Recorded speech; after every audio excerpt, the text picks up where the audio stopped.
Growing and ageing populations are shaping our healthcare systems, which need to be more effective and smarter.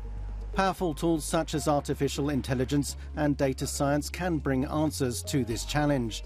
And this digital strategy is at the heart of the European health data space, launched in May 2022 to develop safe exchanges of patients' data, to deliver better care, empower research and help EU member states in their policy making. But what kind of data are we talking about? It's the information related to our health that's generated when we see a doctor or go to hospital. This is known as the primary use of health data. The secondary use is the processing of aggregated health data to improve healthcare services, the development of medicines and research.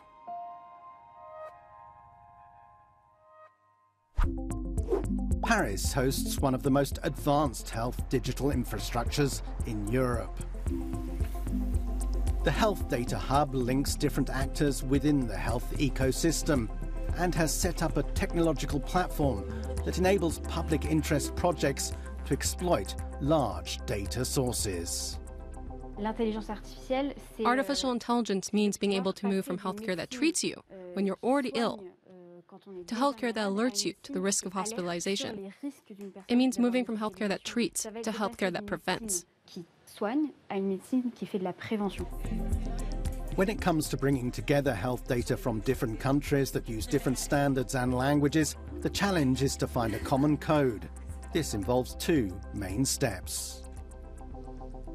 The first step is to have a common data model. The second step is to set up a common vocabulary. That's a bit like the construction of a sentence. All countries need to agree on whether to use a subject-verb-object construction, for example, or a subject-object-verb. Pipelines to connect health databases are at the heart of the European health data space, but sharing confidential data requires high levels of security. The French Data Hub applies strict standards of IT protection to prevent access to patients' personal data. At no point do we have the right to access directly identifying data.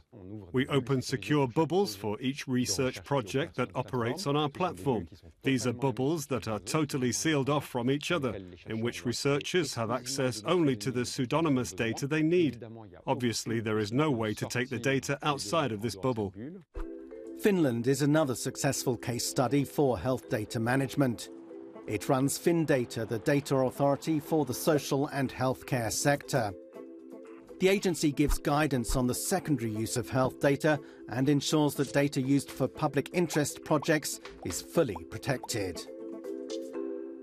We give permits to use health data in research, but also in teaching, in development and innovation activities, policy making, and so on. We have one contact point in Finland where you can ask about the quality of the data, about the availability of the price, or all kinds of things you need to know when you are planning your research.